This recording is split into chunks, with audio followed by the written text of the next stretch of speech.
John Swinney announced his latest independence white papers, the latest Independence Groundhog Day announcement. This one is a fresh start for independence, which coincidentally was released just a few days before the SNP conference starts in Aberdeen. I'll sum it up. It's been claimed that an independent Scotland will leave the average Scot about 10 grand a year better off. If we become independent, pensions will be better, spending on benefits will be better. This is in spite of the fact that an independent Scotland would start off with a £14 billion a year deficit.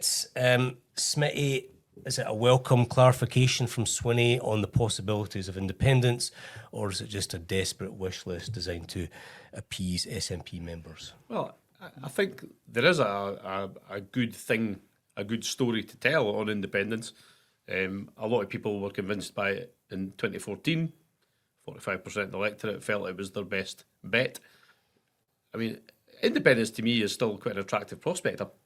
Independence where we can try and adopt an economic model that's more responsible than the sort of laissez-faire, right-wing neoliberalism that we've been subjected to for so many years, which has failed miserably. So I can see why independence is an attractive option to people who are progressive.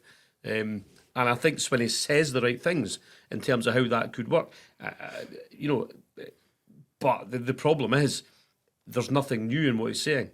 This is meant to be a relaunch for independence, and I've been through what he said, and he says good things, but they're exactly the same as the things that he's been saying before, and that Nicola Sturgeon said before him, and that Salmon said before her. None of it's new, and none of it really addresses the key questions that they lost on in 2014, or what happens with the currency, what happens with pensions. None of that detail's fleshed out. So I think this is just a wee bit of an empty gesture to his saltire waving sort of base in advance of their conference. I really don't think there's enough meat in it to really change the debate at all. Meat? It's like a mouldy lasagna stuck in the microwave.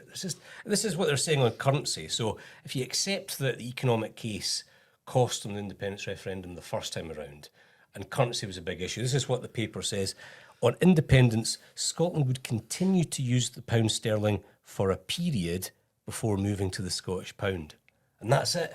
Aye, I mean, exactly. after over a decade, that is what their policy is on currency. Yeah. People are not going to buy that. It's just drivel. It would almost be better if they just said, you know what?